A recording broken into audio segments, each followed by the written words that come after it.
Yemen থেকে একজন মুসলমান হজ করতে আসছে, আব্দুল্লাহ ইবনে ওমর, একজন বড় দামি মানুষ, দ্বিতীয় খলিফা ওমরের ছেলে আব্দুল্লাহ ইবনে ওমরের সামনে দাঁড়িয়ে বলছেন, ভাই ওমর, ভাই আব্দুল্লাহ ইবনে ওমর, আমি আমার জীবনে আমার মাকে যতবার কোলে নিয়েছি, পৃথিবীর কোনো মানুষকে আমি এত কোলে নেই নাই। আমার মা পেশাব করে, পায়খানা করে বিছানায়, আমি আমার মাকে কোলে করে নিয়ে গোসল করাই। আমি আমার মাকে এত খেদমত করলাম সারা জীবন ধরে, বুড়া মা, আমি কি আমার মার কিছু ঋণ শোধ করতে পেরেছি নাকি? জবাবে আব্দুল্লাহ ইবনে ওমর বলছেন, ও আল্লাহর গোলাম, তুমি কি বলো, কি বলতে চাচ্ছ?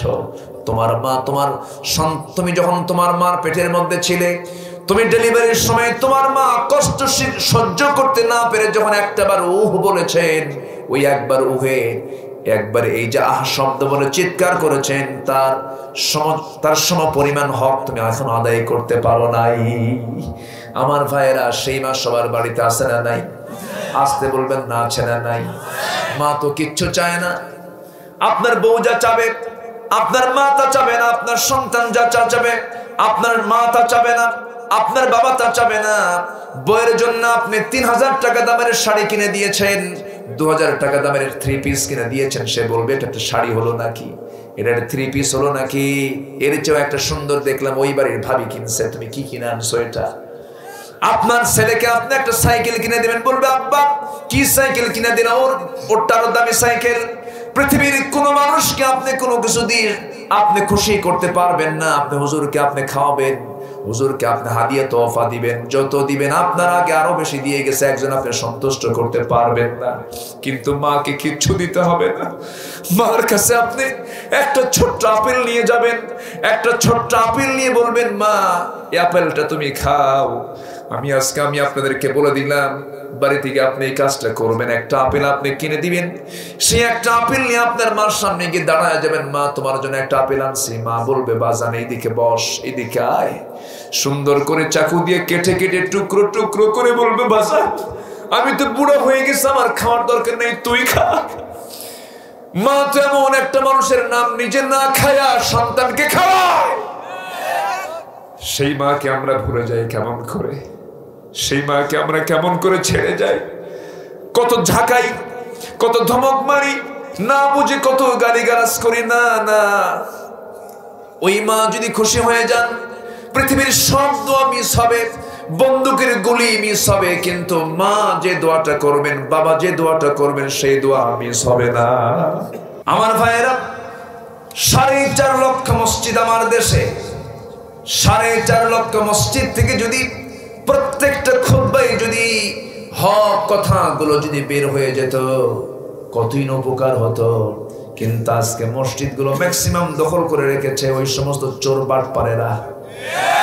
আসতে বলেন না, জোরে বলেন ঠিক কিনা? ইমামকে শাসন করা যাবে নাকি? ইমাম শাসন করবে মুসল্লিকে, কিন্তু এখন মুসল্লি শাসন করে ইমামকে। এমন নজির আমি দেখেছি, মসজিদের মুয়াজ্জিনকে থাপড়ায়া কমিটির লোকেরা মসজিদের মুয়াজ্জিনকে থাপড়ায়া রক্তাক্ত করে দিয়েছে। ও কমিটির মেম্বারেরা, আপনারা হয়তো জানেন না মুয়াজ্জিনের দামটা কি। যদি কোনো বান্দা মানুষকে নামাজে ডাকার জন্য আযান দেয়, এই আযানের যে সওয়াবটা, সেই সওয়াবটা হলো আযান দেওয়ার সঙ্গে সঙ্গে সে আযান শুনে যে সমস্ত বান্দা মসজিদে হাজির হয়ে যাবে, প্রত্যেক মুসল্লি নামাজ পড়ে যে সওয়াব পাবে, সেই সমস্ত সওয়াবগুলো ওই মুয়াজ্জিনের আমলনামাতেও জমা হবে। মুসল্লির সওয়াব বাদ যাবে না, সেও সওয়াব পাবে। কিন্তু এক্সট্রা করে যত মুসল্লি নামাজ পড়েছে তার আহ্বানের সাড়া দিয়া সমস্ত মুসল্লির নামাজের সওয়াবগুলো তার অ্যাকাউন্টে জমা হয়ে যাবে। যদি কেউ বুঝতো আযান দেওয়ার সওয়াবটা কি, সব কাজ ফেলে দিয়ে সবাই মুয়াজ্জিন হয়ে যেত। হাসরের ময়দানে সবার মাথার উপরে মুয়াজ্জিনের মাথা উঁচু থাকবে। সবাই বলবে, এই সমস্ত লোকগুলোকে, এই সমস্ত লোকগুলো হলো দুনিয়ার জিন্দেগিতে যারা মুয়াজ্জিনগিরি করেছে। আপনি মুয়াজ্জিনকে গালি দেন কেন? কেন আপনি তাকে ছোট চোখে দেখেন? আপনি কেন ইমামকে আন্ডার এস্টিমেট করেন? আপনার জীবনের শ্রেষ্ঠ নামাজ আপনি যার পিছনে ইক্তেদা করেন, আপনার সমস্ত সর্বোচ্চ সম্মানটুকু আপনি তাকে দেখানোর কথা ছিল।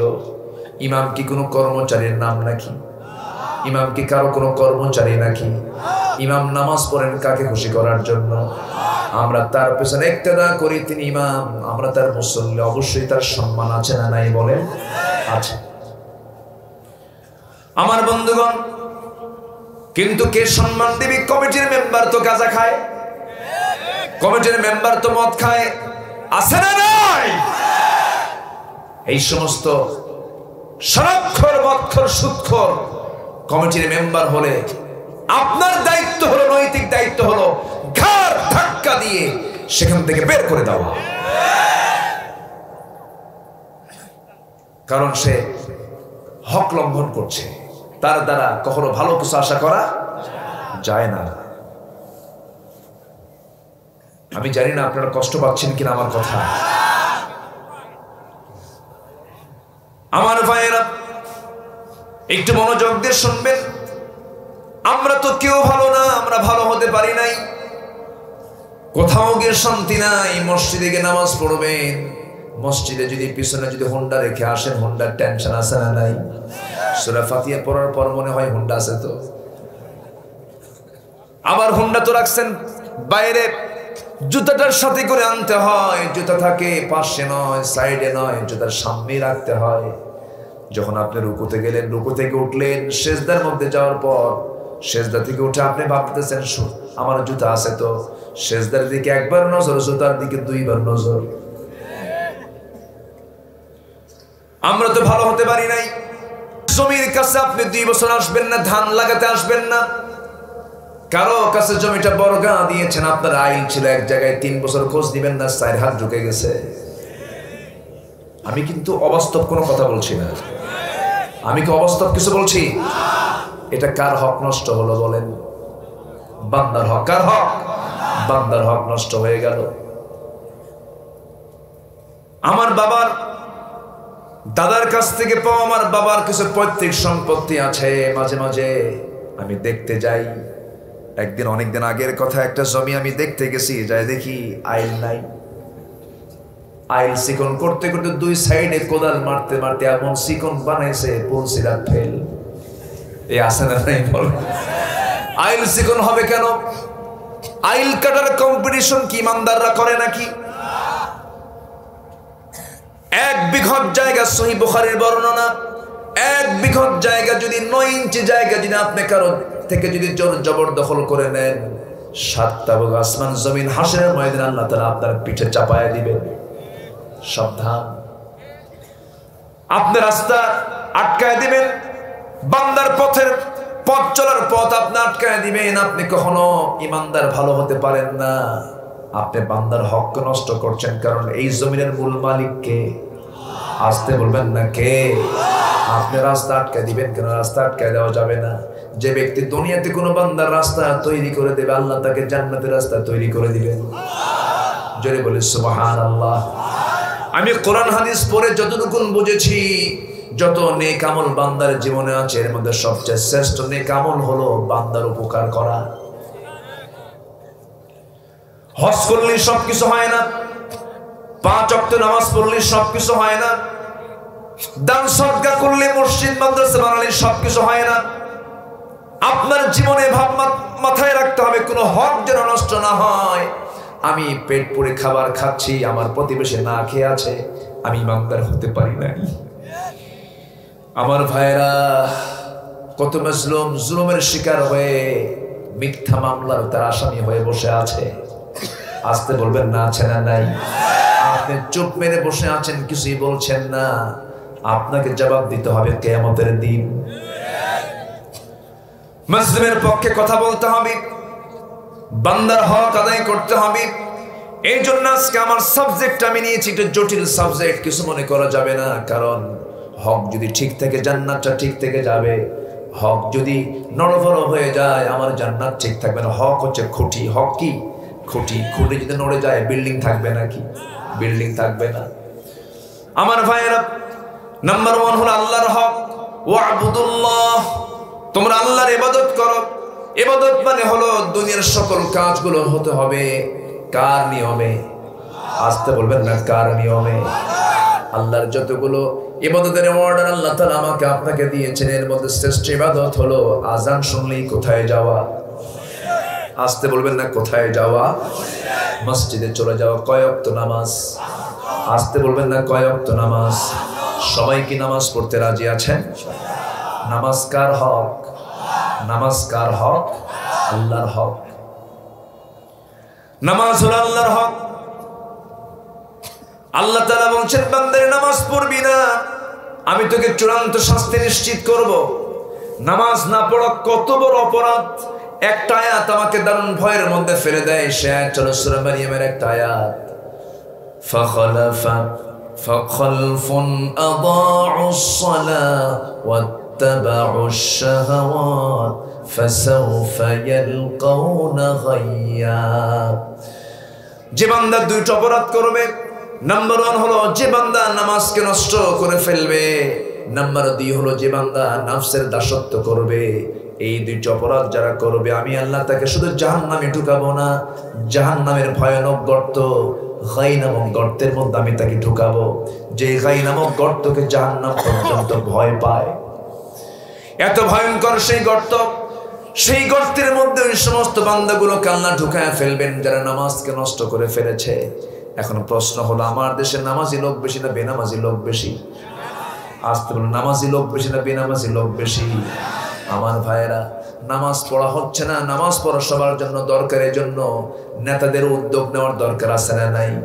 কিন্তু আমার দেশে বহু সম্মেলন হয়, আমার দেশে বহু কর্মী সম্মেলন হয়, বহু লোক সেখানে গিয়ে সমবেত হয়ে যায়, অনেক নেতা কর্মীরা সেখানে এক জায়গায় হয়ে যায়।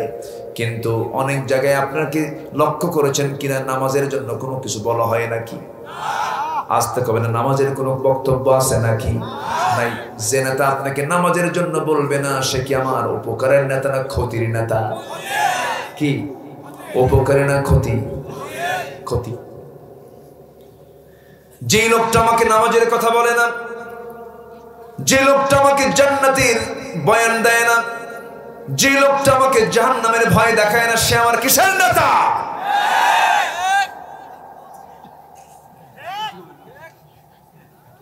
রাগ করতেছেন? রাগ করতেছেন? এমনি কিন্তু বলি নাই, কারণ আছে। কারণ এই দুনিয়াতে যে সমস্ত লোকগুলো নেতাকে মানবে, যে নেতাকে মানবে, সে নেতার সঙ্গে তার হাসর নাসর হবে। ইয়াওমা নাদউ কুল্লা উনাসিম বিইমামিহিম, সেই দিন প্রত্যেক নেতাকে তার কর্মী সহ, প্রত্যেক কর্মীকে তার নেতা সহ ডাকা হবে। নেতা কর্মীর সেই দিন মারামারি শুরু হয়ে যাবে। কর্মী বলবে, আল্লাহ আমি করতে চাই না, নেতাগুলো আমাকে করতে বলছে, এই জন্য করছি। নেতা বলবে, আমি করতে বলছি দেখি তুই করলি কেন? কথা বোঝেন নাই? সেখানে তারা তর্ক বিতর্ক করবে, শেষ পর্যন্ত কর্মীগুলো বলে ফেলবে, আল্লাহ বুঝতে পেরেছি জাহান্নাম মনে হয় যেতেই হবে, তবে আল্লাহ তোমার কাছে ফরিয়াদ করি, আমাদের যে শাস্তি দিবা তার চেয়ে ডাবল শাস্তি নেতাদের দিবা। আমার ভাইয়েরা, সেই কঠিন দিন সবার সামনে আছে। এই জন্য দুনিয়াতে আমরা যে সম্পর্কে গড়তে যাব, সম্পর্ক গড়ার সময় আমরা একটু হিসাব নিকাশ করে গড়ব। সৎসঙ্গে স্বর্গবাস, অসৎসঙ্গে সর্বনাশ। সম্পর্ক গড়তে গেলে একটা ভালোর সঙ্গে সম্পর্ক গড়ার চেষ্টা করবো, জোরে বলি ইনশাআল্লাহ। যার জীবনে একটা ভালো বন্ধু আছে, সে বড় ভাগ্যবান, সে বড় ভাগ্যবান। সৎ বন্ধু আমরা খোঁজার চেষ্টা করব, যাকে দেখলে পরকালের কথা মনে হয়, যাকে দেখলে নবীর কথা মনে হয়, যাকে দেখলে ইসলামের কথা মনে হয়, সেই হবে আমার প্রকৃত বন্ধু। আমার ভাইয়েরা, আমার বন্ধুগণ, দেশ স্বাধীন হলো ৭১-এ, আজকে ২০২২ সাল, স্বাধীনতার ৫২-৫৩ বছর চলে গেছে। আল্লাহ বলছেন, ও দুনিয়ার সমস্ত নেতাগুলো শোনো, তোমরা যাদেরকে আমি চেয়ার দেব, যাদেরকে আমি ক্ষমতা দেব, ক্ষমতা পাইলে তোমরা আমার হুকুম, ৪টা হুকুম তোমরা সমাজে কার্যকর করবে। নাম্বার 1 হলো নামাজ কায়েম করবে, নাম্বার 2 হলো যাকাত আদায় করবে, নাম্বার 3 হলো সৎ কাজের আদেশ দেবে, নাম্বার 4 হলো অসৎ কাজের বাধা দেবে। এই 4টা হুকুমটা কে দিয়েছেন? যারা ক্ষমতা পাবে তাদেরকে কে দিয়েছেন? আল্লাহ দিয়েছেন। 52 বছর বয়স হয়ে গেল, এই দেশে কোনো মুসলমান, কোনো নেতা কি এই হুকুম কি বাস্তবায়ন করেছে নাকি? তাহলে এখন বলুন, তারা কি আখিরাতের উপকার করবে আমাদের? কোনো বলেন, তাদের দ্বারা আমাদের আখিরাতের কোনো উপকার হবে নাকি? যেই ব্যক্তি দিয়া, যেই নেতা দিয়া, যে দল দিয়া আমার আখিরাতের কোনো উপকার হবে না, জুতা মারি।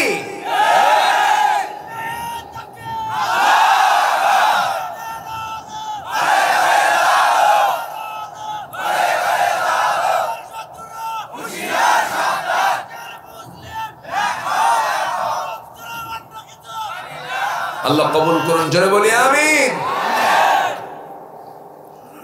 কষ্ট হচ্ছে আপনাদের? বলি আলহামদুলিল্লাহ। তিনটা হক। কয়টা হক? এক নম্বর হলো কার হক? জোরে, আরো জোরে। আল্লাহ কি আমাকে দিতে কোথাও কি বাদ রেখেছেন? কোথাও কিরকম মনে হয় আল্লাহ আমার তুমি দাও নাই? কিছু কিছু মহিলা আছে বারবার মেয়ে হলে মন খারাপ করে। 4টা মেয়ে, একটা ছেলে নাই, বলে আল্লাহ তোমার চোখ কি আসলেই কানা? এই আওয়াজ কিসের হয়? এটা কোন বাতাস? মনিটর থেকে আসতেছে। মনিটর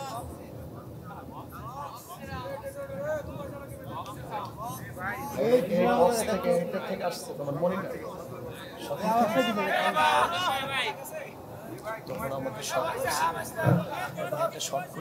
এখানে কেন যেন আমিও কেমন যেন এখানে ইলেকট্রিক শর্ট হচ্ছে মনে হচ্ছে।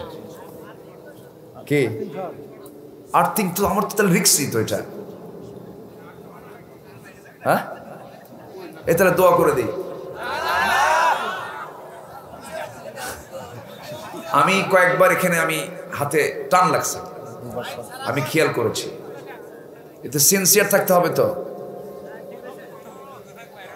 খেয়াল করেন। আমার দিকে তাকান। কষ্ট পাচ্ছেন না তো আপনারা? বলি আলহামদুলিল্লাহ। আল্লাহ কি আমাকে দিতে কোথাও কিনে বাদ রেখেছেন? বলেন। বিশাল আকাশটা কার? কে দিয়েছেন? আকাশে তারা আছে না নাই?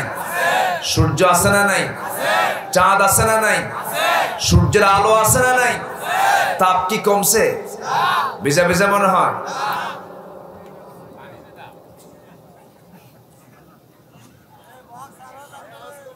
সবকিছুই দিয়ে দিয়েছেন তিনি, কোনো কিছু অপূর্ণ রাখেন নাই। সব চাহিদা তিনি পূরণ করে দিয়েছেন। মাথা থেকে পা পর্যন্ত আপনার বডির দিকে তাকান, কত সুন্দর করে সাজিয়েছেন আমাকে আপনাকে। এত সুন্দর করে মাথার চুল থেকে শুরু করে নিয়ে পা পর্যন্ত আপনি তাকায় দেখেন কি সুন্দর করে চুলগুলো দিনে দিনে বড় করে দেন। আবার চুল কাটতে যাই আমরা, নখগুলো বড় করে দেন, আবার নখগুলো আমরা কেটে ফেলি আমরা। আল্লাহ তাআলা আমার বডিকে কত সুন্দর করে বানিয়েছে। এবং আল্লাহ তাআলা বলেছেন, বান্দারে নিজের দিকে তাকায় দেখো আমি কত বড় হক তোমার আমি আদায় করেছি। তোমার কোনো কিছু আমি বাদ রাখি নাই, তোমার সকল চাহিদা আমি পূরণ করে দিয়েছি। ও বান্দা, তোমার দায়িত্ব হলো আজান যখন হয়ে যাবে সকল কাজ ফেলে রেখে তুমি দাঁড়িয়ে বলবে আলহামদুলিল্লাহ ইয়া রাব্বিল আলামিন। সবাই বলেন আলহামদুলিল্লাহ ইয়া রাব্বিল আলামিন। প্রশংসা কার? আসতে বলবেন না, প্রশংসা কার? সে আল্লাহর প্রশংসা আমাকে আপনাকে সকল জায়গায় করতে হবে। নামাজকে কখনো বাদ দেওয়া যাবে না। নামাজ কেন্দ্রিক জীবন আমাকে আপনাকে গড়তে হবে। আজকের থেকে আমরা সিদ্ধান্ত নেব, এই মাহফিল থেকে যারা বসেছি জীবনের শেষ নিঃশ্বাস থাকা পর্যন্ত আমরা এক ওয়াক্ত নামাজ ছেড়ে দেব না। সবাইকে রাজি আছেন নাকি? আমার নবীর সবচেয়ে প্রিয়, সবচাইতে পছন্দের কাজ ছিল চক্ষু শীতলকারী নামাজ। রাসূলকে প্রশ্ন করা হলো, ইয়া রাসূলুল্লাহ, আপনার কাছে কোন কোন জিনিসগুলো প্রিয়? রাসূল বললেন, আমার কাছে 3টা জিনিস প্রিয়। নাম্বার 1 হলো আমার কাছে সুগন্ধি আমার কাছে প্রিয়। নাম্বার 2 হলো মা যেটি আমার কাছে প্রিয়। নাম্বার 3 হলো চক্ষু শীতলকারী নামাজ আমার কাছে প্রিয়। আমার নবীজি কোনো পেরেশানির মধ্যে যখন পড়ে যেতেন তখন সঙ্গে সঙ্গে ওযু বানায়া কিসে দাঁড়াতেন? নামাজে দাঁড়িয়ে যেতেন। আল্লাহ তাআলা বান্দার সবচেয়ে বেশি খুশি হন বান্দা যখন নামাজে দাঁড়িয়ে যখন সেজদায় পড়ে যায়, সেজদায় পড়ে যখন কাঁদে তখন আল্লাহ তাআলা অস্থির হয়ে যান। আমার ভাইয়েরা, আমার বন্ধুগণ, দিন শেষে তো কেউ আমার আপন না। আজকেই মরে যাই আমি, এই উল্লাপাড়ার একজন বক্তা ছিলেন আমার কাউসারি ভাই। সিরাজগঞ্জ বেলকুচিতে মাহফিল ছিল তার, 2 ঘন্টা কথা বলেছেন। কথা বলতে বলতে এই মঞ্চে ঘাড় মটকে পড়ে গেলেন। ওই জায়গায় তার জীবনটা শেষ হয়ে গেল। আজকে এই মঞ্চে কথা বলতে নিয়ে ধরুন একজন মারা গেল, আজকে এখানে বসে আছেন অনেক অতিথি, ধরুন একজন মারা গেল, আপনি কি করবেন তার জন্য? সর্বোচ্চ কি করবেন? সর্বোচ্চ আপনি উল্লাপাড়া স্বাস্থ্য কমপ্লেক্স ফোন দিয়ে বলবেন তাড়াতাড়ি একটা অ্যাম্বুলেন্স পাঠিয়ে দাও, একজন রোগী আছে। অ্যাম্বুলেন্স চলে আসলে অ্যাম্বুলেন্সটা আপনি জোগাড় করে দিলেন। এরপরে আপনার কি করবেন? অ্যাম্বুলেন্স আমাকে উঠায় দেবে, অ্যাম্বুলেন্স আমার লাশটা নিতর দেহটা পাঠায় দিয়ে বলবেন যাও লাশটা নিয়ে পরিবারের কাছে পাঠায় দাও, পরিবারের কাছে নিয়ে চলে যাও। পরিবার তো আমাকে গ্রহণ করবে ঠিক, কিন্তু আমাকে গ্রহণ করে আর ঘরের মধ্যে তুলবে না, আমাকে ঘরের মধ্যে তুলবে না, বারান্দাতেও জায়গা হবে না, আমার কাপড় যতটুকু ছিল সেই কাপড় আমার দেহে রাখবে না, আমাকে উঠানের একটা কোনায় আস্তে করে একটা আড়াল দিয়া চাদর দিয়ে কাপড় দিয়ে আড়াল দিয়ে চোখের উপরে নিথর দেহটা আমাকে রেখে দেবে। নিথর দেহটা রেখে দিয়ে গরম পানির ব্যবস্থা করে গোসলটা সম্পূর্ণ করায় ফেলবে। একজন যাবে দা নিয়া বাঁশ কাটতে, আরেকজন যাবে কোদাল নিয়ে কবর খনন করতে। আমার ভাইয়েরা, লোকজন জেনে যাবে, জানাজায় হাজির হয়ে যাবে, জানাজা শুরু হয়ে যাবে। লাশ দেখে দেখে সব চোখের পানি ফেলে ফেলে কাঁদবে, কিন্তু একটা বারের জন্য কোনো কেউ, কোনো বন্ধু, কোনো আপনজন কেউ আমাকে আর ডাকবে না। আমাকে টেনে হেঁচে কবরের দিকে নিয়ে চলে যাবে। ওই যে কবরে আনের বাসিন্দা আমি হয়ে গেলাম। দিন শেষে কেউ নয়, দিন শেষে আমার আপন কে? আসতে বলবেন না, আপন আমার কে? এই জন্য আমরা সবাইকে টাইম দেব, সমস্যা নেই। সবার আগে টাইম দেব কাকে? আজান হয়ে গেছে, কোনো কাজের টাইম? আজ থেকে কোনো কাজের টাইম? আজান হয়ে গেছে, ঘুমের কোনো দরকার? আসসালাতু খায়রুম মিনান নাওম। যদি কোনো বান্দা ফজরের সময় আজান শোনার পরও ঘুমিয়ে যায়, সেই ঘুম তার জন্য কোনো নিয়ামত হবে না, তার দেহের কোনো কল্যাণ হবে না, বরঞ্চ সে ক্ষতিগ্রস্ত হয়ে যাবে, সে শারীরিকভাবে অসুস্থ হয়ে পড়বে। কারণ 24 ঘন্টার মধ্যে সবচেয়ে বরকতময় সময় হলো ফজরের নামাজ। ওই সময় যখন কোনো বান্দা ঘুম থেকে উঠে যায়, 24 ঘন্টার মধ্যে সবচেয়ে শ্রেষ্ঠ আবহাওয়া হলো ফজরের সময়, সেই সুবহে সাদেকের আবহাওয়া। ওই আবহাওয়া যদি বুকে লাগে, ওই আবহাওয়া যদি চোখে লাগে, শিশিরের সেই ভেজা ভেজা সেই পানিগুলো যদি চোখের মধ্যে পড়ে যায়, চোখের যদি নষ্ট হবে না। বান্দা হেঁটে হেঁটে মসজিদের দিকে রওনা দেবে, নামাজ পড়বে। ফজরের উপকারটা কত দেখেন। ডাক্তারের দেবী সেটি একজন বড় ডাক্তার, হিন্দু ডাক্তার, হিন্দু ভদ্রলোক। ডাক্তার দেবী সেটি সারা দুনিয়ার বহু রোগীর চিকিৎসা তিনি করেছেন। ব্রেন চেক করেছেন, হার্ট অপারেশন করেছেন, বহু রোগী তিনি দেখেছেন। শেষে একটা স্ট্যাটাসে তিনি বলেছেন, বহু রোগী জীবনে দেখেছি, তবে এই পৃথিবীর মধ্যে সবচেয়ে সুন্দর হার্ট আর সুন্দর ব্রেনের অধিকারী হলো যারা মুসলমান 5 ওয়াক্ত নামাজ যারা সুন্দর করে আদায় করতে পারে। কেন তাদের ব্রেন সুস্থ থাকে? কেন তাদের হার্ট ব্লক হয় না? কেন হয় না? যখন কোনো বান্দা নিয়মিত সেজদায় চলে যায়, সেজদায় যাওয়ার কারণে মাথার মধ্যে সূক্ষ্ম সূক্ষ্ম কিছু নার্ভ থাকে, এই নার্ভগুলো নিষ্ক্রিয় থাকে, চলাচলে রক্ত চলাচলে সমস্যা থাকে। বান্দা যখন নিয়মিত 5 ওয়াক্ত নামাজে যখন নিয়মিত সেজদা দেবে, রুকু করবে, ওই নিষ্ক্রিয় রগগুলোতে রক্ত সঞ্চালন বেড়ে সক্রিয় হয়ে যায়। ওই বান্দা কখনো ব্রেন স্ট্রোক, হার্ট স্ট্রোক রোগে আক্রান্ত হয় না। জোরে বলুন সুবহানাল্লাহ। নামাজের কল্যাণ কত, নামাজের উপকারিতা কত, এতগুলো দুনিয়ার উপকারিতা। আর বান্দা নামাজ পড়লে পরে জাহান্নাম থেকে আল্লাহ তাআলা তাকে বাঁচায় দিবেন, জান্নাতের চাবি তার হাতে তুলে দিবেন। আমার নবী যখন দুনিয়া থেকে বিদায় নেবেন, আমার নবীর বিদায় হওয়ার শেষ বক্তব্য ছিল নামাজ নিয়ে। দুনিয়ার কোনো কথা তিনি বলেন নাই, অন্য কোনো কথা তিনি বলেন নাই, নামাজের বয়ান দিয়ে দিয়ে দুনিয়া থেকে বিদায় নিয়েছেন। আম্মা জান খাদিজাতুল কুবরা রাদিয়াল্লাহু তাআলা আনহা বলেন, রাসূল যখন মারা যাবেন, আম্মা জান আয়েশা সিদ্দিকা রাদিয়াল্লাহু আনহা বলেন, রাসূল যখন মারা যাবেন, আয়েশা সিদ্দিকার ঘরে নবীজি শুয়েছিলেন, শেষ নিঃশ্বাস ত্যাগ করে আম্মা জান আয়েশা সিদ্দিকা বলেন, রাসূল আমাকে বলেন, আয়েশা শরীরটা কেমন যেন খারাপ, আমি মনে হয় বাঁচব না, আমি মনে হয় দুনিয়া থেকে বিদায় হয়ে যাব। আয়েশা রে, মাথা প্রচন্ড ব্যথা করছে। নবীজির জীবনের শেষ সময়ে দুইটা রোগ ছিল, একটা মাথা ব্যথা আর একটা জ্বর। মাথা ব্যথার কি জ্বর, মাথা ব্যথা এবং জ্বর হলে এটা ভাবতে হবে এটা সুন্নাহ। এটা কি বলেন? সুন্নাত। আমার নবীজির মাথা ব্যথা হচ্ছিল। আম্মা জান আয়েশা সিদ্দিকা রাদিয়াল্লাহু আনহা তার জন্য পানি জোগাড় করে মাথায় পানিগুলো ঢেলে দিলেন। এরপরে তাকে সুস্থ করে তোলার চেষ্টা করছেন, বারবার কিন্তু তিনি অসুস্থ হয়ে যাচ্ছেন, মুমূর্ষু অবস্থা কাতরাচ্ছেন। আমার নবীজি দুনিয়া থেকে বিদায় নেওয়ার আগ মুহূর্ত পর্যন্ত তার এক ওয়াক্ত নামাজ কাজা হয় নাই, তবে জামাতে তিনি পড়তে পারেন নাই। বেলাল আজান দিয়েছেন, আজান হচ্ছে, বেলাল আজান যখন দিচ্ছিলেন রাসূল সেই সময় শুয়ে থাকা অবস্থা থেকে তিনি দাঁড়ানোর চেষ্টা করছেন জামাতে নামাজ পড়বেন বলে, কিন্তু উঠতে পারলেন না। মাথা চক্কর মেরে পড়ে গেলেন। মাথা চক্কর মেরে পড়ে যেতে নিলেই আম্মা জান আয়েশা তাকে ধরে ফেললেন, বলছেন, ইয়া রাসূলুল্লাহ আপনি জোর করে উঠতে চান কেন? রাসূল বলছেন, আয়েশা রে, সারা জীবন জামাতে নামাজ পড়েছি, আর মনে হয় জামাতে নামাজ আর হবে না আমার, আমি মনে হয় জামাতে নামাজ পড়তে পারবো না। তোমার বাবা আমার প্রিয় সাহাবী আবু বকরকে বলে দাও সে যেন আমার মুসল্লায় দাঁড়ায়া আমার দায়িত্বটা পালন করে। আজান শেষ হয়ে গেছে, বেলাল আজান দিয়েছেন। সাইয়েদনা আবু বকর সামনের কাতারে দাঁড়ায় গেছেন, নামাজ শুরু হয়ে গেছে। সাহাবায়ে কেরাম হাউমাউ করে কান্নাকাটি করছেন, আরে নবীর পিছনে মনে আমরা নামাজ। সাহাবীদের নামাজের আওয়াজ নবীর কানে আসা মাত্রই বলছেন, ওরে আয়েশা, হুজরা খানা থেকে বলছেন, আয়েশা রে, মনে হয় নামাজ শুরু হয়ে গেছে, আমাকে জানালার কাছে নিয়ে যাও। জানালার কাছে নিয়ে যাওয়া হলো। জানালার ফাঁকা দিয়া আমার নবীজি সাহাবায়ে কেরামদের নামাজের দৃশ্যগুলো দেখছিলেন, তারা রুকু কেমন করে করছেন, সিজদা কেমন করে করছেন, নামাজের দৃশ্যগুলো দেখতেছেন। আর চোখের কোনা বেয়ে বেয়ে টপ টপ করে পানি পড়তেছে। নবীজির চোখের পানি আম্মা জান আয়েশা তার হাত দিয়ে মুছে মুছে দেন আর বলছেন, ইয়া রাসূলুল্লাহ আপনার সাহাবীরা তো নামাজ পড়ছে, আপনি কেন কান্না করছেন, আপনি কেন কষ্ট পাচ্ছেন? রাসূল বলছেন, আয়েশা রে, মানুষ কান্না করে দুইটা কারণে, একটা হলো চরম কষ্ট আর একটা হলো চরম আনন্দে।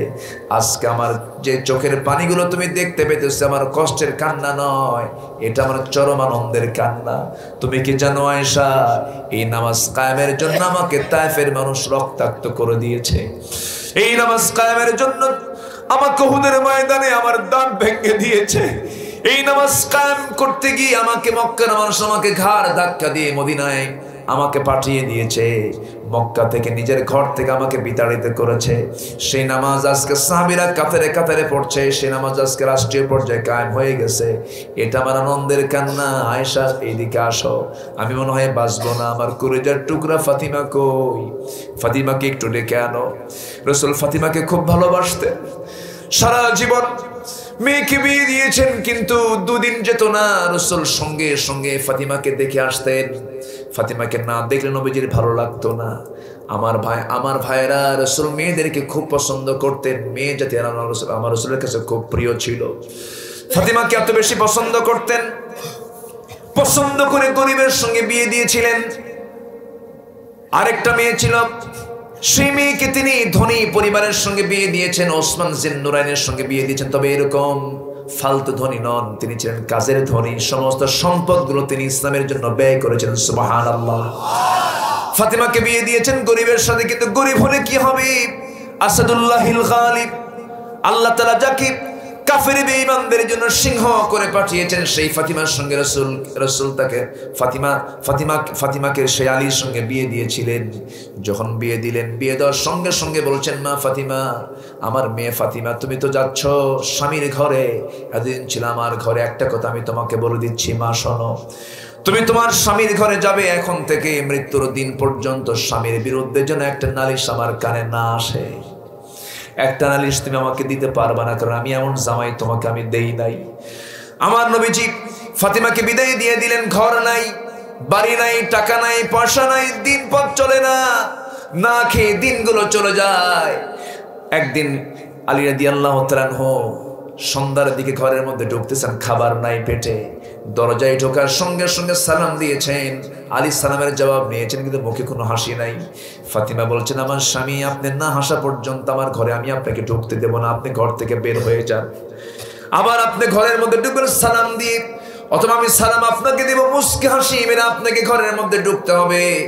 নবীর ঘরে, নবীর মেয়ের ঘরে পয়সা ছিল না, খাবার ছিল না, কিন্তু মোহাব্বত দিয়ে ঘরটা ভরা ছিল। জোরে কোন সুবহানাল্লাহ, আরো জোরে কোন সুবহানাল্লাহ।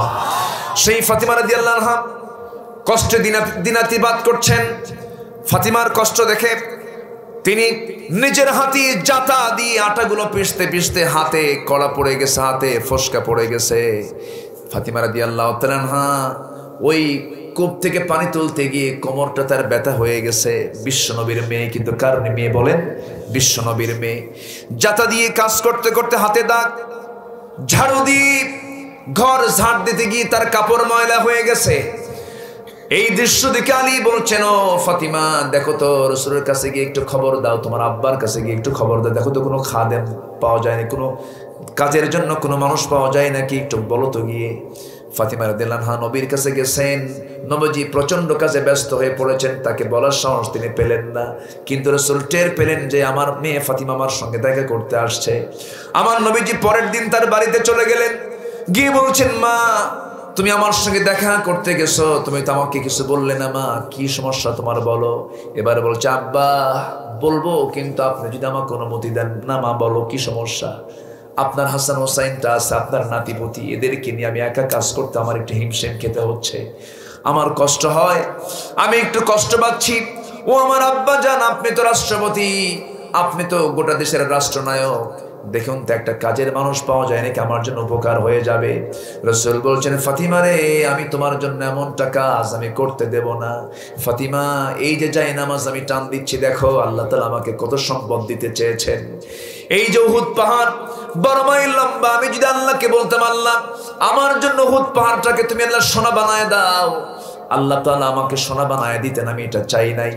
আমার ফাতিমা, কাজের মানুষের প্রয়োজন নাই, নিজের কাজে নিজে করো। তবে আমি তোমাকে একটা আমল শিখায় দিচ্ছি, সুবহানাল্লাহ আলহামদুলিল্লাহ আল্লাহু আকবার 33 বার তুমি বলবে। সমস্ত কাজের সহজ করার দায়িত্ব আমার আল্লাহ নিজে নিয়ে নেবেন। জোরে বলুন সুবহানাল্লাহ। সেই ফাতিমার সঙ্গে নবীজির এত গভীর সম্পর্ক। রাসূল মারা যাবেন, মৃত্যুর আগ দিয়ে আমার নবীজি আয়েশাকে ডাক দিয়ে বলছেন, আয়েশা আমার কলেজার টুকরা ফাতিমা কই গেল, দেখো তো, ডাকো তো। নাম নেওয়ার সঙ্গে সঙ্গে দেরি হলো না, দরজা খুলে নবীর সামনে দাঁড়ায় গেছেন। দাঁড়ানোর সঙ্গে সঙ্গে ফাতিমার চোখে পানি, নবীও কাঁদতেছেন। নবী বলছেন, ফাতিমা রে, ও ফাতিমা তুই কান্দিস না, তোর চোখের পানি আমার দারুণ শেল বেঁধে যায়, তুই আমার কাছে আয়। কানের মধ্যে মুখ ঢুকিয়ে কানে কানে বলছেন, আমার মেয়ে ফাতিমা, আমার মেয়ে ফাতিমা, চিন্তা করো না, আমি দুনিয়া থেকে বিদায় হয়ে যাব, হেরে যাব না। আমার মৃত্যুর পরে তোমার মৃত্যু হয়ে যাবে, কবরের জিন্দেগিতে তোমার সঙ্গে আমার প্রথম সাক্ষাৎ হয়ে যাবে। ফাতিমা তুমি চিন্তা করো না। সুবহানাল্লাহ। ফাতিমার কান্না বন্ধ হয়ে গেল, হাস্যোজ্জ্বল চেহারা। মৃত্যুর সংবাদ শুনলে মানুষ টেনশন বাড়ে, কিন্তু ফাতিমার চিন্তা দূর হয়ে গেল। না না, আব্বা মারা যাচ্ছেন, আমিও মারা যাব, আমার নবীজির ইন্তেকাল হয়ে যাবে। ফাতিমা রাদিয়াল্লাহু তাআলা আনহা রাসূলের কাছ থেকে বিদায় নিয়ে চলে গেলেন। নবীজি শুয়ে আছেন, মালাকুল মউত নবীজির জান কবজ করার জন্য প্রিপারেশন নিচ্ছেন। এমন সময় রাসূল ফাতিমাকে ডাক দিয়ে বলছে, ফাতিমা আমি দুনিয়া থেকে মনে হয় বিদায় হয়ে যাব, সাকরাতুল মউতের লক্ষণগুলো দেখা গেছে, আমি মনে হয় দুনিয়াতে আর বাঁচবো না, আমি দুনিয়া থেকে বিদায় নিচ্ছি। ও ফাতিমা, তোমার কাছে আমি একটা হাদিস বলে যাচ্ছি, তুমি আমার উম্মতকে আমার জীবনের শেষ মেসেজ দিয়ে দিবা, জাহান্নাম থেকে বাঁচার জন্য যেন তার আল্লাহর সবচাইতে বড় হক নামাজ যেন এক ওয়াক্ত নামাজ যেন না ছেড়ে দেয়। আসসালাত আসসালাত ইমা মালাকাত আইমানুকুম, নামাজ নামাজ নামাজ যেন আমার উম্মতরা যেন কখনো না ছেড়ে দেয়। জোরে বলি সুবহানাল্লাহ। নামাজ পড়তে রাজি আছেন কারা? জোরে বলি ইয়া আল্লাহ ইয়া রহমান। আমাদেরকে 5 ওয়াক্ত সালাত আদায় করার তৌফিক তুমি আল্লাহ দিয়া দাও। জোরে বলি আমিন, আরো জোরে আমিন। ইবাদত করব কার?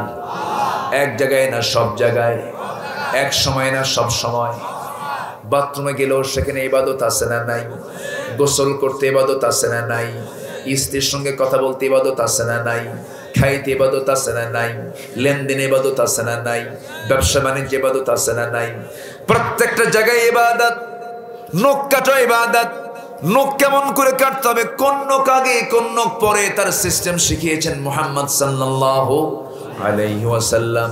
এই জন্য আমরা ইবাদত করবো আল্লাহ তাআলার, এটা হচ্ছে আল্লাহর হক। ইবাদত করতে গিয়ে আল্লাহ তাআলা একটা শর্ত জড়িয়ে দিয়েছেন, ওয়ালা তুশরিকু বিহি শাইআ। ইবাদত তো করবে, কিন্তু আল্লাহর সঙ্গে কোনো প্রকার শিরিক স্থাপন করা যাবে, শিরিকের কাজ করা যাবে। দুনিয়ার আইনকে বিশ্বাস করা যাবে, আইন বিশ্বাস করব কার? আসতে বলবেন, আইন বিশ্বাস করব কার? বিধান মেনে চলবো কার? একমাত্র আইন মেনে চলবো কার? আল্লাহ তাআলার। আমার ভাইয়েরা, নাম্বার 2 হক হলো, সময় তো অল্প, একটু কান লাগাবেন। আল্লাহ তাআলা বলছেন, ওয়াবিল ওয়ালিদাইনি ইহসানান ওয়াবিযিল কুরবা ওয়াল ইয়াতামা ওয়াল মাসাকিন। নাম্বার 2 হলো, পিতামাতার সঙ্গে তোমরা সুন্দর আচরণ করবে। আমার ভাইয়েরা, এই হুকুমটা কে দিয়েছেন? আসতে বলবেন না, কে দিয়েছেন? কিন্তু বড়ই আফসোস, বড়ই পরিতাপ, বড়ই আমাদের পোড়া কপাল। আগের দাদারা শিক্ষা দীক্ষায় তেমন ছিলেন না, আজ থেকে 20 বছর আগে শিক্ষার হার তেমন ছিল না, কিন্তু বাপ্পার সেবাটা ভালোই ছিল। কিন্তু আজকে 20 বছর পার হয়ে গেছে, শিক্ষার হার বেড়ে গেছে, বাপ্পার সেবার পরিমাণ কমছে না বাড়ছে? বলেন, কমছে না বাড়ছে? কমার তো কথা নয়, শিক্ষার হার বাড়লে সেবার হার তো বাড়ার কথা, কিন্তু সেই শিক্ষা পায় নাই যে সেই জন্য বাপ্পার সেবাও হয় নাই। আমার ভাইয়েরা, বাপমার বিষয়টি একটু বলা দরকার, খুব গুরুত্বপূর্ণ একটা পথ। এখানে যারা বসে আছেন সবাই বাবা, সবাই কি? কেউ বাবা হয়েছেন, কেউ বাবা হবেন। মাহফিলে যারা বসে আছেন আড়ালে, সবাই মা, কেউ মা হন নাই, কেউ মা হয়েছেন, কেউ মা হবেন। আমার ভাইয়েরা, আমি আজকে সন্তান হয়ে পিতাকে দেখব না, আমি আজকে সন্তান হয়ে মাকে দেখব না। আপনি বাস্তবতা আপনি একদিন উপলব্ধি করতে পারবেন। আজকে আপনি বাপমার সেবা করবেন না, কালকে আপনার সন্তান আপনার সেবা করবে না। আফসোস, বড় আফসোস। লক্ষ লক্ষ টাকা খরচ করে বাড়ি বানায়, বেডরুম হয়, ড্রয়িং রুম হয়, কমন রুম হয়, গেস্ট রুম হয়, নিজেদের স্বামী স্ত্রী থাকার জায়গা হয়, সন্তানদের জন্য চিলড্রেন রুম হয়, সবার জন্য রুম হয়ে যায়, কিন্তু বাপ মার জন্য একটা রুম হয় না। আসতে বলেন, কেন জোরে বলেন, ঠিক না? বাপ মার জন্য থাকার জায়গা হয় না, থাকার জায়গা এমনও সন্তান আছে বাপ মার জন্য সিঁড়ির তলে থুয়ে দেয়। আছে না? নয় কথা বলবো, বলার দরকার আছে না এগুলো একটু? অথচ আল্লাহ রাব্বুল আলামিন পিতামাতাকে এত গুরুত্ব দিয়েছেন, যেখানে আল্লাহর হক সেখানে পিতার হক, মায়ের হকের কথা বলে দিয়েছেন। সূরা নিসার 36 নম্বর আয়াতটা বাড়িতে গিয়ে পড়বেন, বারবার দেখবেন। আল্লাহ বলছেন, আমার হক তুই আদায় করবে, এরপর বাপ মার হক আদায় করবি। আবার সূরা বনী ইসরাঈলের দিকে চলে যান, সূরাতুল ইসরার ভিতরে আল্লাহ রাব্বুল আলামিন বলেছেন, আল্লা তা'বুদু ইল্লা ইয়্যাহু ওয়া বিল ওয়ালিদাইনি ইহসানা ইম্মা ইয়াবলুগান্না ইনদাকাল কিবারা আহাদুহুমা আও কিলাহুমা ফালা তাকুল লাহুমা উফ ولا تنهرهما وقل لهما قولا كريما। জোরে বলুন আল্লাহু আকবার। ও বান্দা, আমার গোলামি করবি, আমার গোলামির পর তোদের দায়িত্ব হলো বাপ মার সঙ্গে তোরা সুন্দর আচরণ করবি।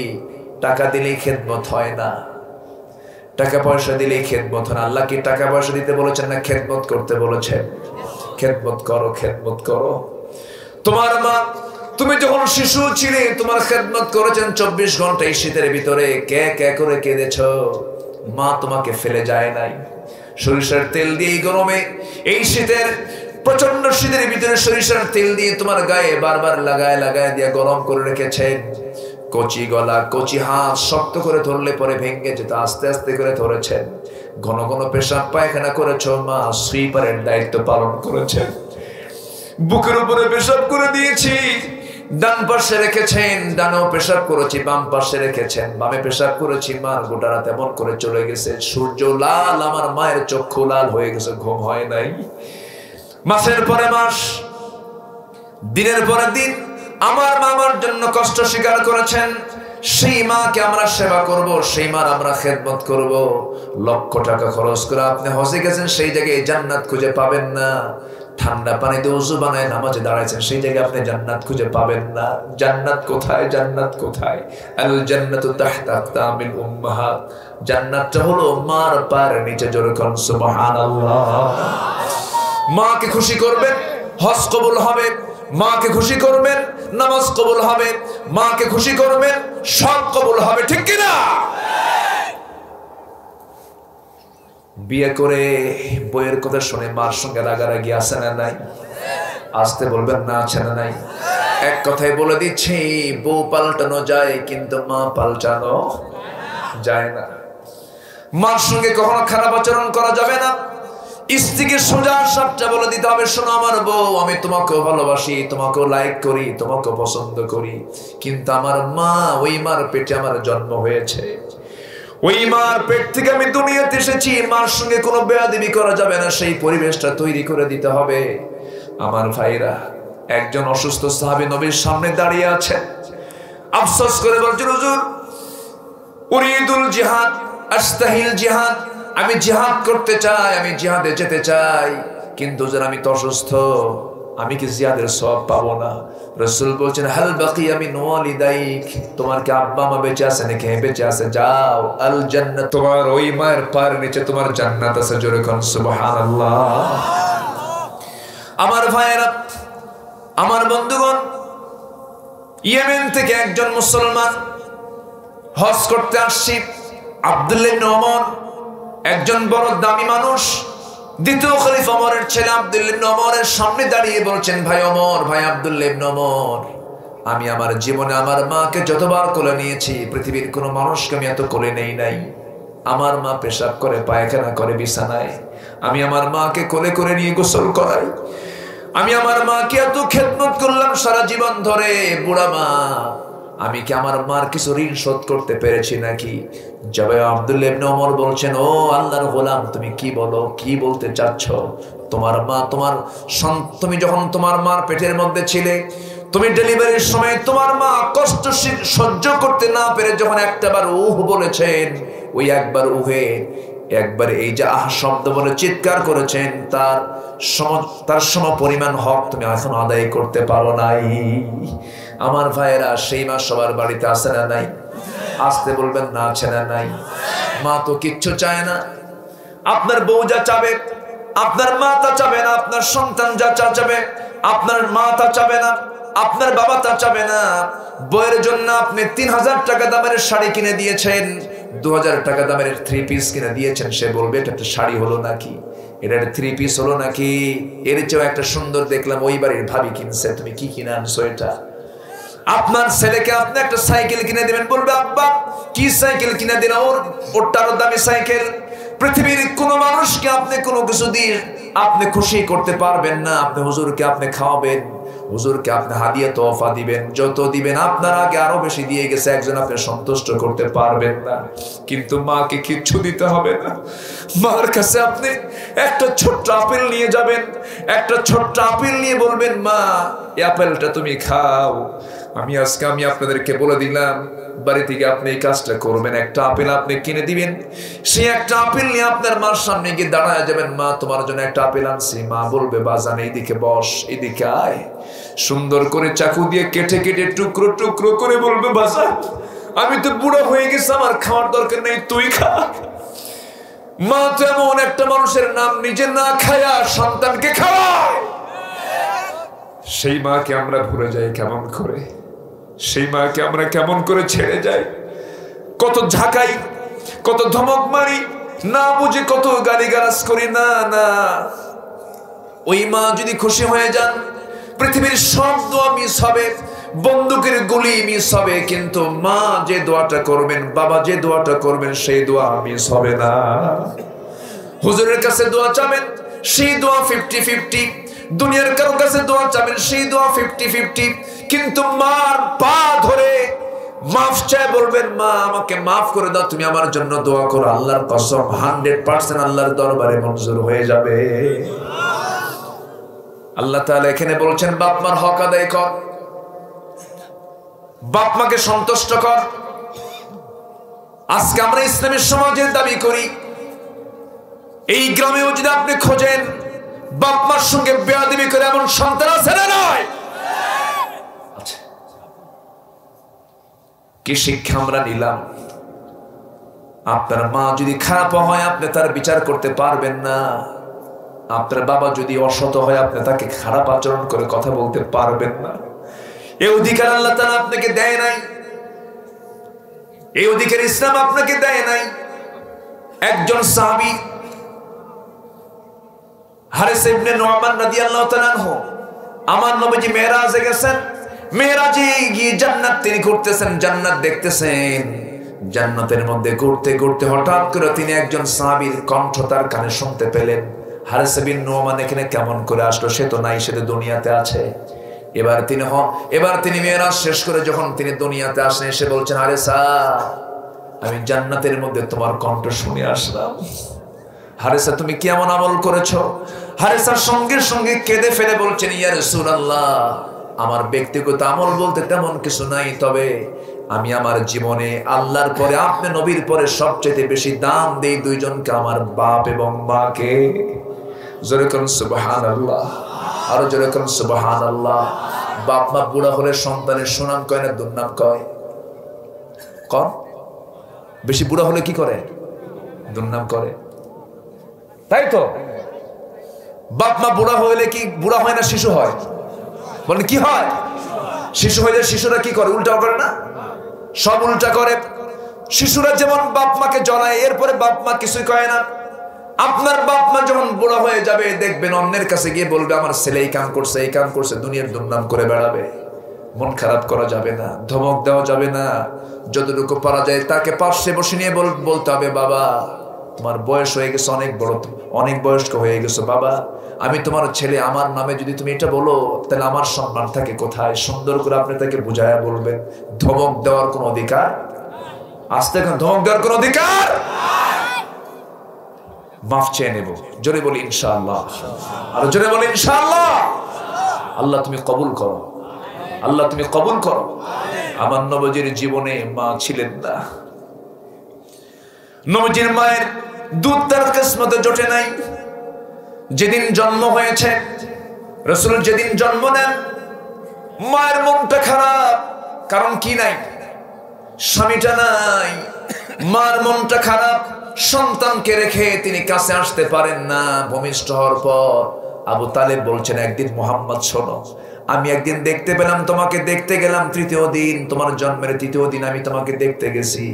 পূর্ণিমা রাতের চাঁদের নিচে তোমাকে তোমার মা শুয়ে রেখেছে।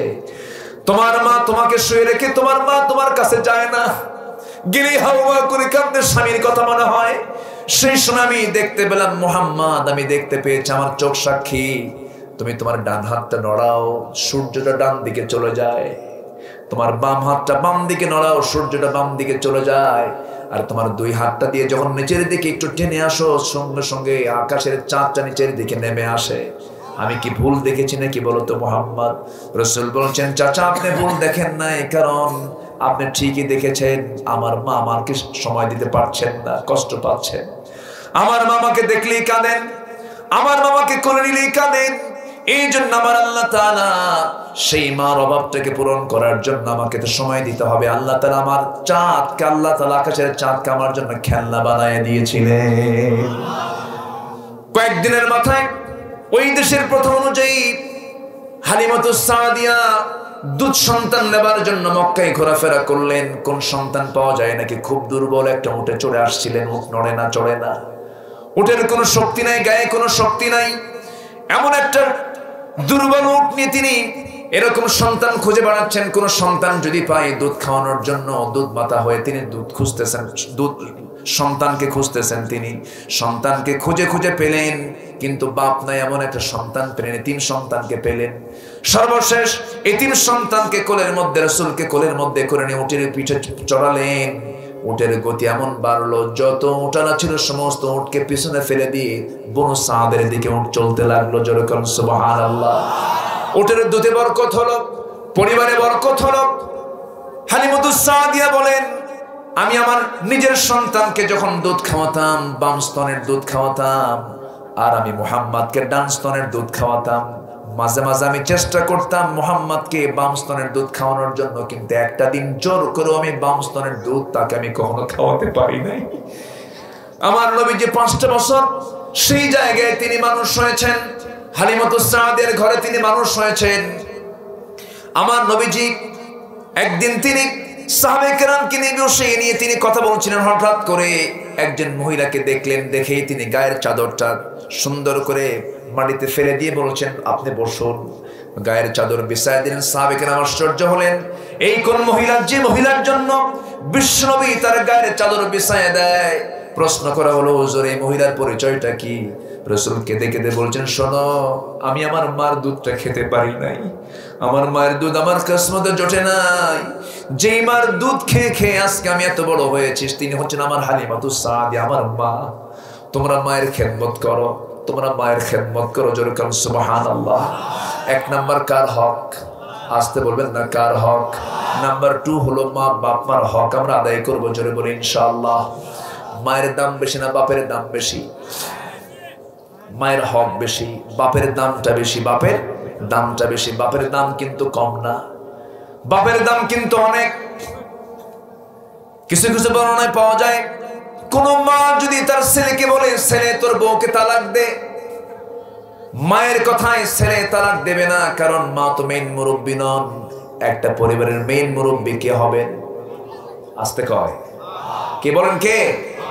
বাবা হবেন মেইন মুরব্বী। কারণ শাশুড়ির সাথে বেটার বউয়ের একটা টানা পড়েন কম বেশি আছে না নাই? আসতে বলবেন না, আছে না নাই? মনে হয় উল্লা পাড়ায় নাই, আছে না নাই? মাদেরও কিছু ভুল আছে। শাশুড়ি আম্মা যারা আছেন, আমি তাদেরকে একটু বলতে চাই, বাস্তবতার নিরিখে অনেক সন্তান চোখের পানি ফেলে ফেলে কান্দে, বলে হুজুর মাকেও কিছু বলতে পারি না, বউকেও কিছু বলতে পারি না, খুব কষ্টের মধ্যে আছে। হয় না এরকম? এই হয় না, হয় না, হয় না? মাকেও কিছু বলা যায় না, বউকেও কিছু বলা যায় না, কারণ আল্লাহ তাআলা মেয়ে জাতিকে সৃষ্টি করেছেন সোজা হাড়ে না বাঁকা হাড়ে। একবার বাঁকা হয়েছে তো কিয়ামত হবে, ও সোজা হবে না। আস্তে কর, সোজা হতে চায় না। মেয়েরা কথা বলে কম না বেশি? বলেন বলেন। মেয়েদের এই যে এখানে একটা ই আছে না, হাড় আছে না, এটা পুরুষদের নড়ে হলো 1 গুণ, মেয়েদের নড়ে ডাবল গুণ। সারাদিন পুরুষরা কথা বলে 2000 শব্দ, মেয়েরা কথা বলে 5000 শব্দ। বেগুন কিনে নিয়ে আপনি গেছেন বাড়িতে, বেগুনটা পচা, বটিতে কুর্তি নিয়ে বেগুন পচা বের হয়েছে। বেগুনের তাফসীর 3 বেলা, ঠিক কিনা? এই ওয়াজ 3 দিন চলে। কয়দিন? 3 দিন চলে। এটা আল্লাহ তাআলা মেয়েদেরকে দিয়েছেন কেন? মেয়েরা কথা বলবে এই জন্য বেশি, কারণ তাদের সন্তান 3টা 4টা, তাদের সবার সঙ্গে কথা বলতে হয়। ঠিক আছে না? এক বাচ্চা কান্দে, আরেক বাচ্চা হাসে, আরেক বাচ্চা পায়খানায় যায়, এই থাম, এই দুধ খা। কি কথা কম হয় না, বেশি হয়? এই জন্য আল্লাহ তাআলা মেয়েদেরকে কথা বাড়ায় দিয়েছেন। জোরে কোন সুবহানাল্লাহ। কষ্ট পাচ্ছেন মনে হয়? আমার মায়েরা, আমার মায়েরা, ছেলে বউ আপনার বাড়িতে এসেছে, আপনি তাকে মেহমান মনে করবেন, আপনি তাকে বরকত মনে করবেন। আপনার মেয়ে আছে আপনার জামাই বাড়ি, আর আপনার ছেলে বউ আছে আপনার বাড়ি। আপনার মেয়েও কিন্তু অন্যের বাড়িতে আছে, এটা মাথায় রাখতে হবে। কিন্তু কিছু কিছু মহিলা আছে নিজের মেয়ের ক্ষেত্রে একরকম, ছেলে বউর ক্ষেত্রে আরেক রকম। আছে না নাই বলেন? মেয়েকে বিয়ে দিছে, জামাইয়ের প্রশংসায় পঞ্চমুখ বলে, আমার জামাই খুব ভালো, আমার জামাই খুব ভালো। কেন? আমার মেয়ে যা কয় তাই শোনে। কি কথা বলছেন? আমার মেয়ে যা বলে তাই শোনে। এমনকি আমার মেয়ের কাপড় চোপড় আমার জামাই ধুয়ে দেয়, খুব ভালো। কিন্তু আমার ছেলে মানুষ হলো না, আমার ছেলে শুধু বইয়ের কথা শোনে। এক মুখে কয় কথা বলেন? এক মুখে কয় কথা হলো? 2 কথা হলো। এটি 2 মুখে কথা বলে কি ইমানদার না মুনাফিকেরা? আমার মা এরকম স্বভাব নিয়ে আসা যাবে না।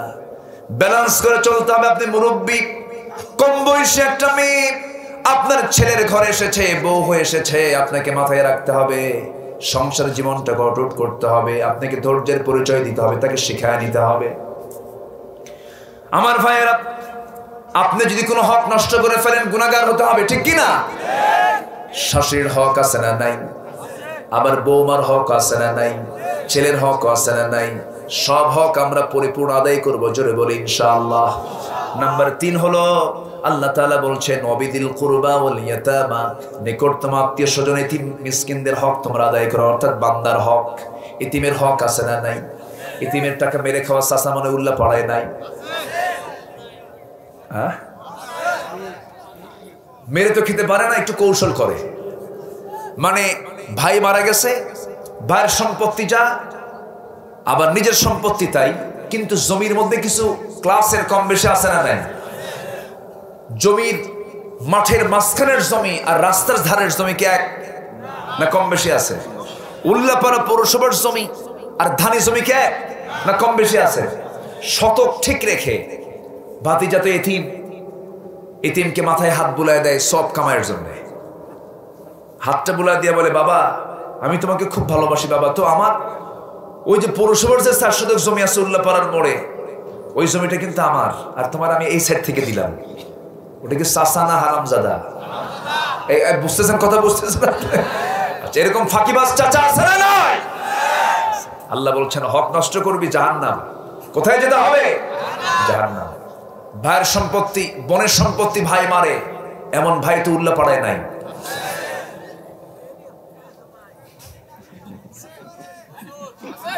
কাম সারা, কিন্তু কোনো সমস্যা নাই তো? আমার মায়েরা মনে মনে বলতেছে, হুজুর ভালো করে কম, আমার ভাইরা ভালো হলো না। বাপ মরছে 1 যুগ আগে, এ পর্যন্ত ধানি জমি বুঝে দেয় না, খালি ধান খায়। এইরকম ভাই আছে না নাই? দিতে চায় না।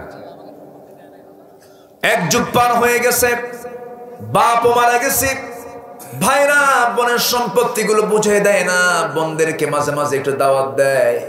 পৌষ মাসে, রমজান মাসে, ঈদের সময় কিছু দাওয়াত দেয়, দাওয়াত দিয়ে পিঠে পুঠে খাওয়ায় দিয়ে বলে, বোন একটা কথা বলে, কি অংশ নিলে কিন্তু ধ্বংস হয়।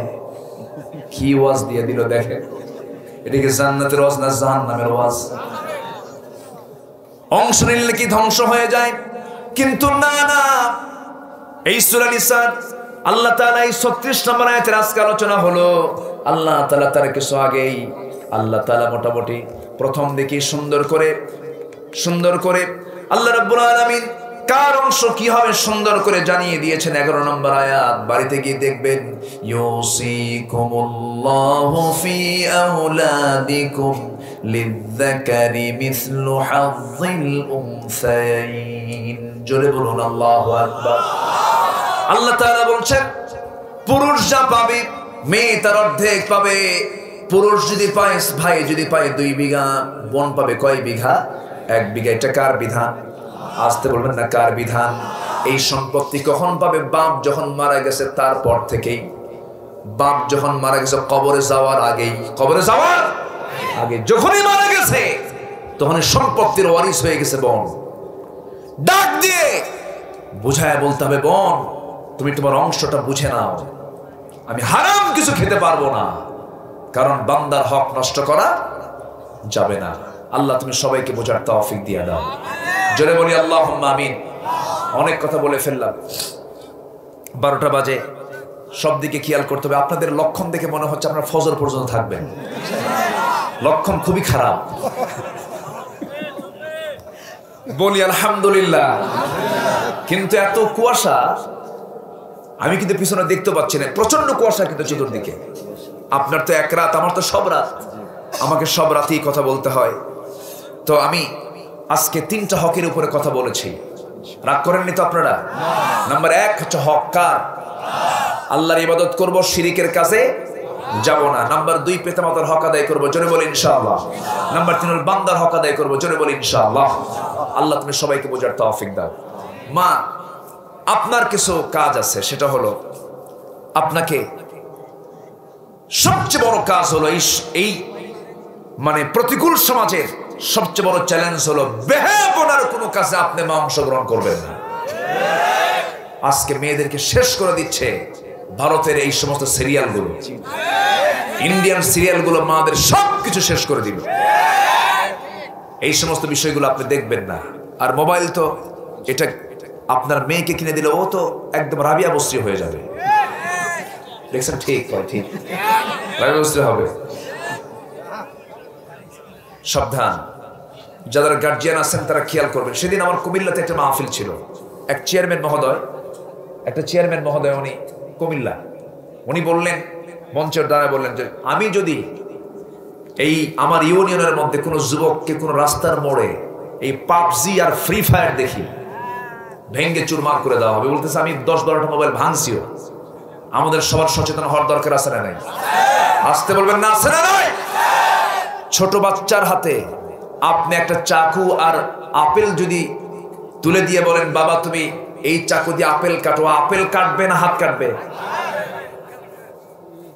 এই জন্য সবার হাতে দেওয়া যাবে না। যুব সমাজ আজকে ধ্বংসের মূল কারণ অ্যান্ড্রয়েড। এটা খাইলো সব, খালি মিস কল মারে, চ্যাটিং মারে, হোয়াটসঅ্যাপ, ইমো, ভাইবার, লাইন, কোনো অফে নাই, সব অনলাইন, খালি অনলাইন। অফে কেউ নাই, কেউ অফে থাকে?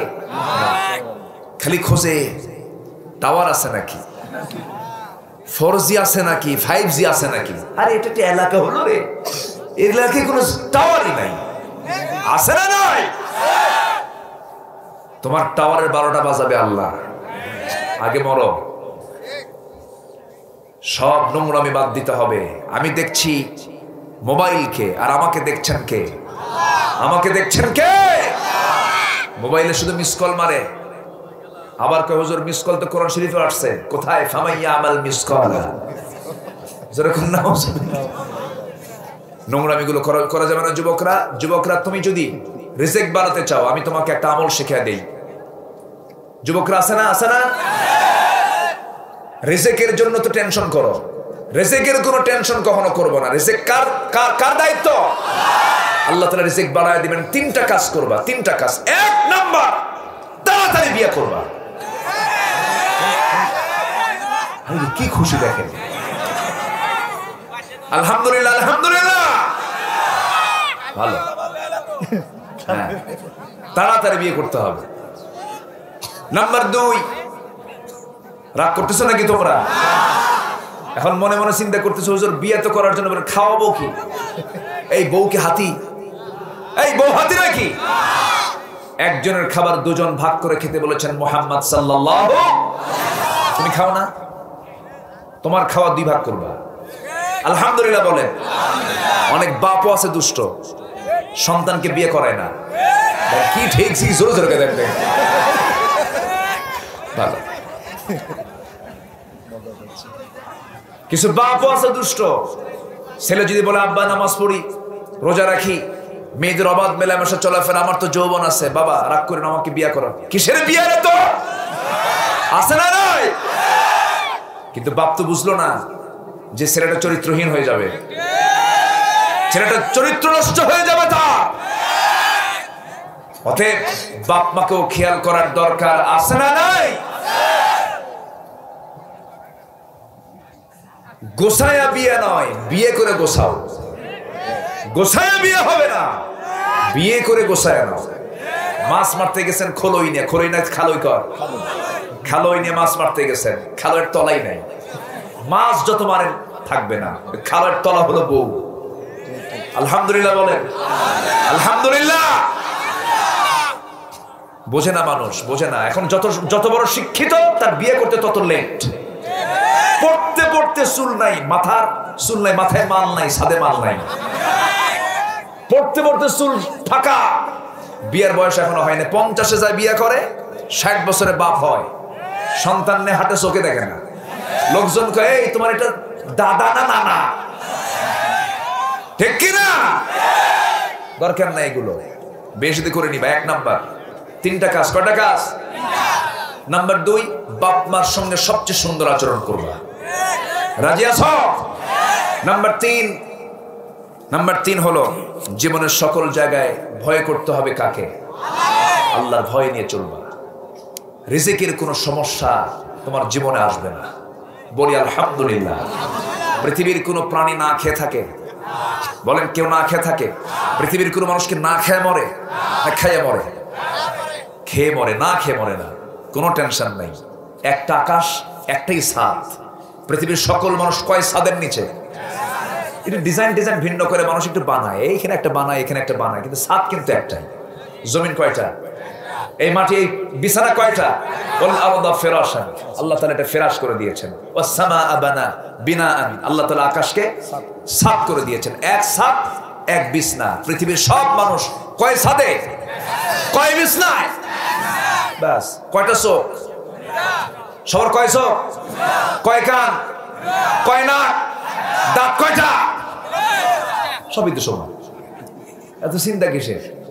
কোনো টেনশন নাই। বলি আলহামদুলিল্লাহ। আসেন দোয়া। সামিউল ভাই কই?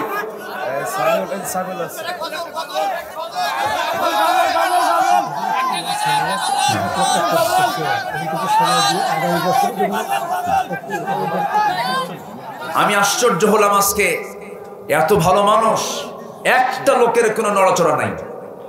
যারা আসছে চুম্বকের মতো বসে আছে। লোহা যেমন, চুম্বক যেমন লোহাকে ধরে আটকে রাখে, বসে আছে সব। বলি আলহামদুলিল্লাহ।